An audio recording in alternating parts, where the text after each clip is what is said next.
Hello, friends. I hope you all are good. So, in this discussion, I am going to start the simple linear regression model as a part of basic econometrics series, and this will be lecture number 3rd. So, let's start with today's discussion. So, in this simple linear regression model discussion, we get to know about the definition, specification of the model, basic assumptions, and estimation of the model, etc. So, as far as regression is concerned, the term coined by Francis Galton as one of the an accomplished or renowned scientist of the 19th century. In his one of the famous article named as the law of universal regression, in which he interpret basically the relationship between the parents' heights and their children heights, and on the basis of these interpretation he found some of the most valuable and interesting results, and on the basis of these results he coined the term regression and called it as a result of regression.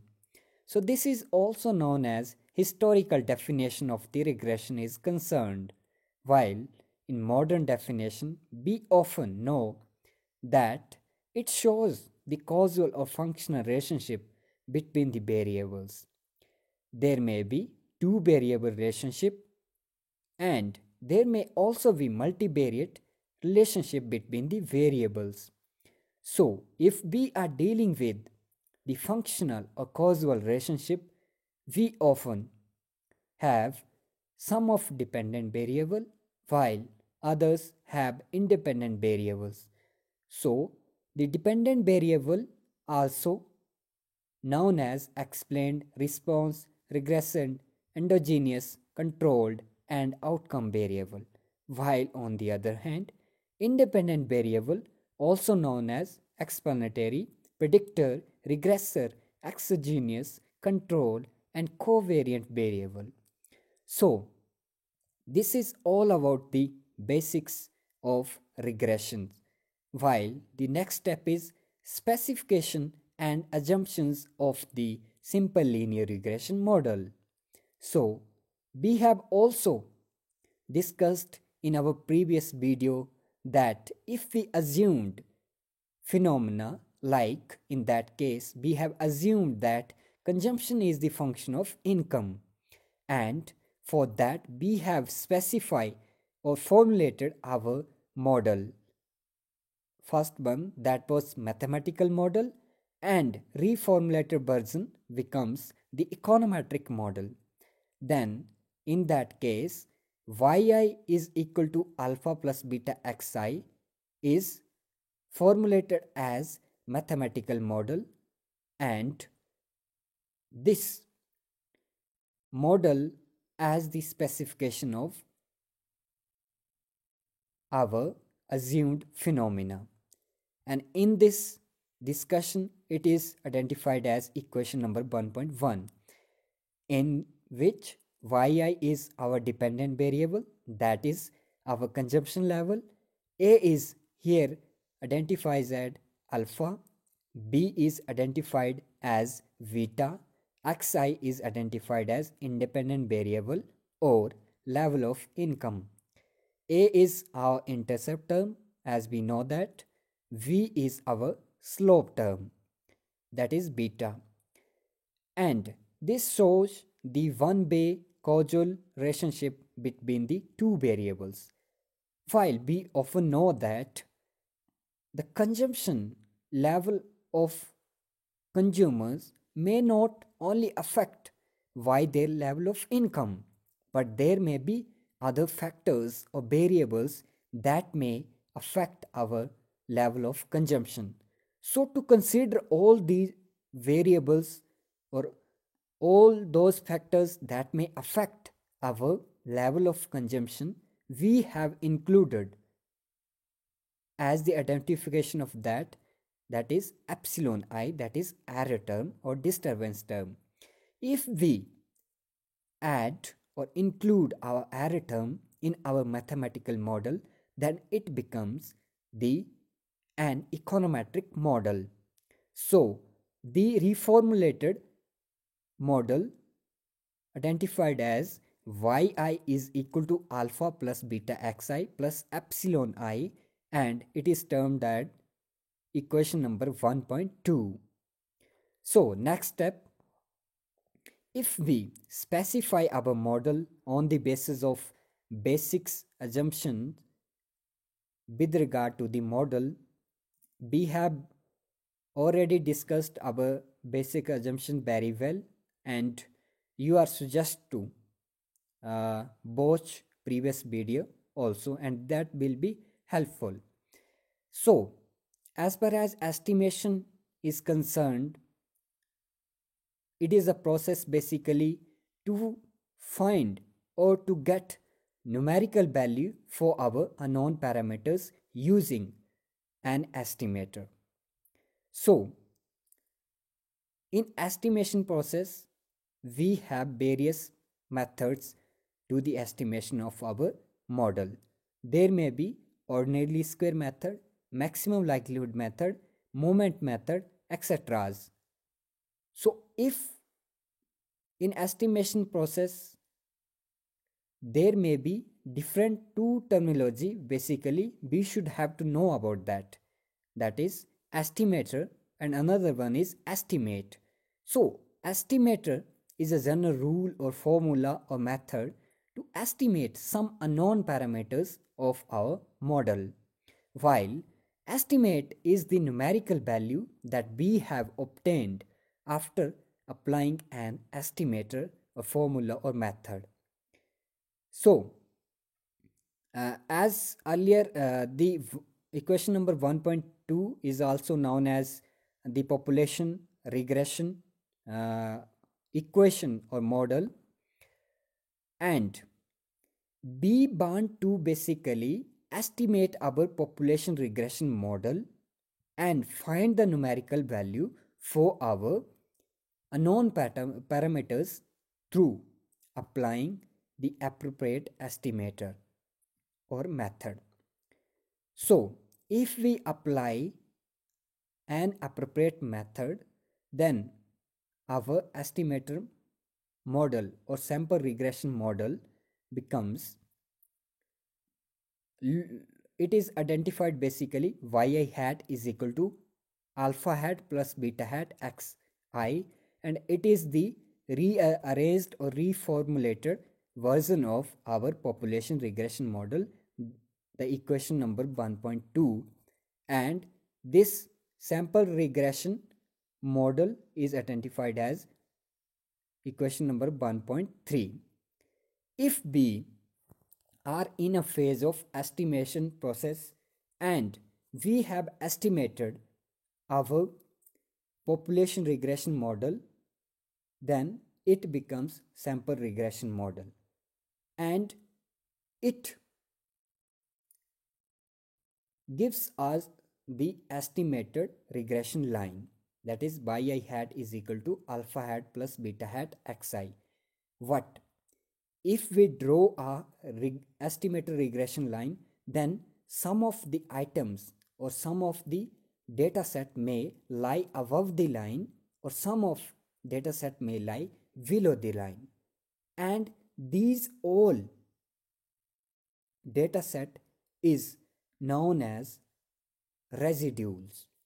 So residual we can computed it through by subtracting our estimated model from our population regression model, that is ei is equal to yi minus yi hat is equal to yi minus alpha hat plus beta hat xi, and it is identified as equation number 1.4, and ei here is a residuals, all those items that lies above the estimated regression line and below the estimated regression line.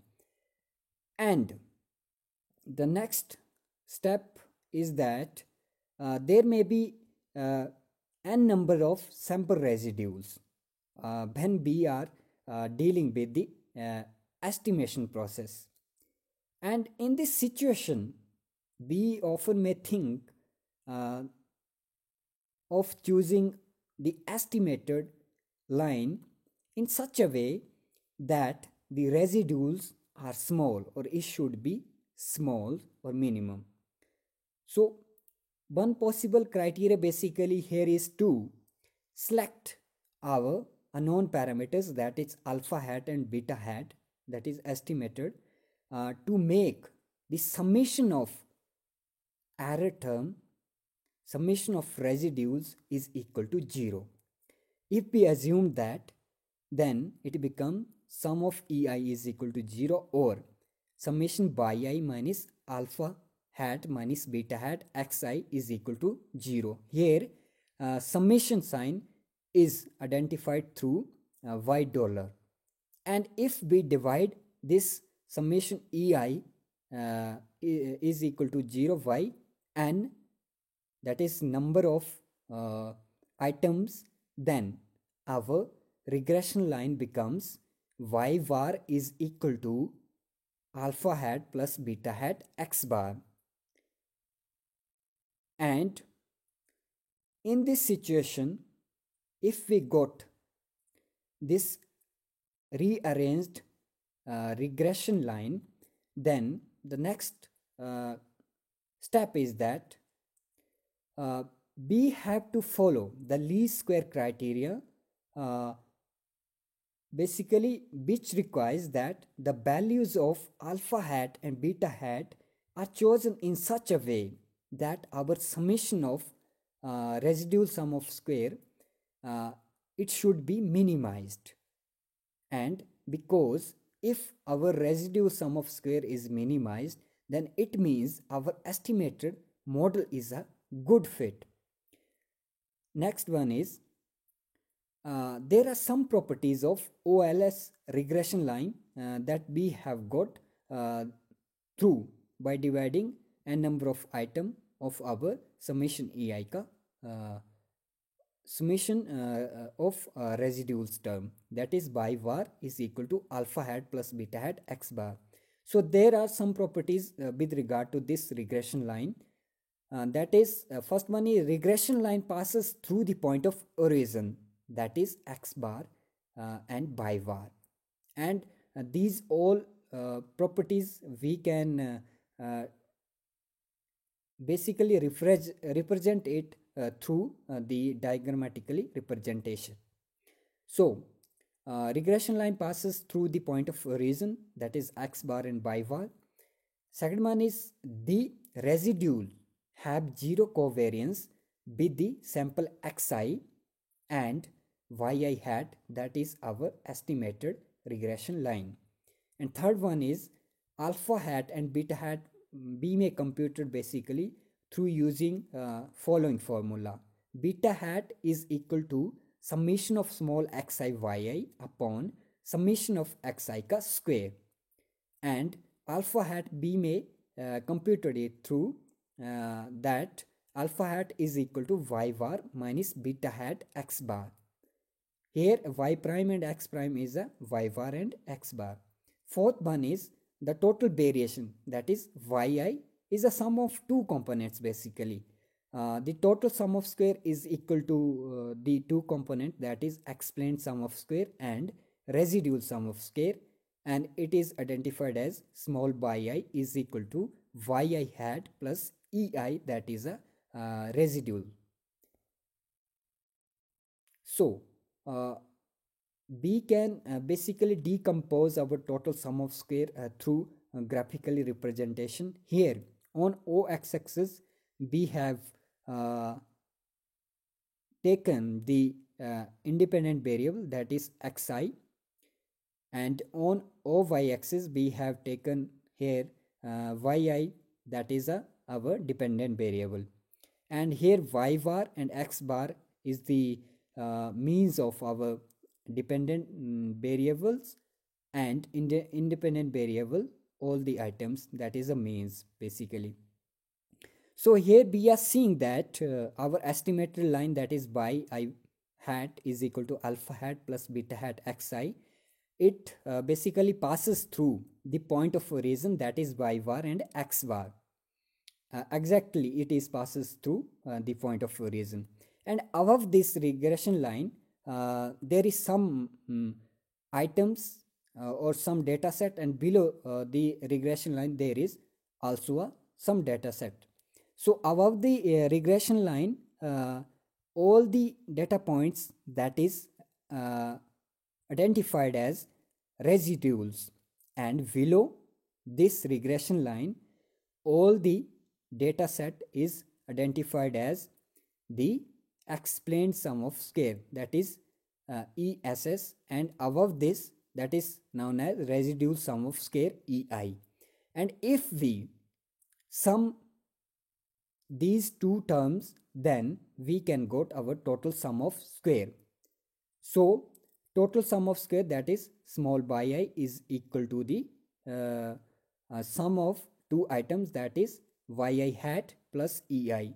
Yi hat is our explained sum of square, that lies all the data set below the estimator line, and ei is our residual sum of square, that lies all the items above the regression line. So that's all about the simple linear regression model in this today's lecture or discussion.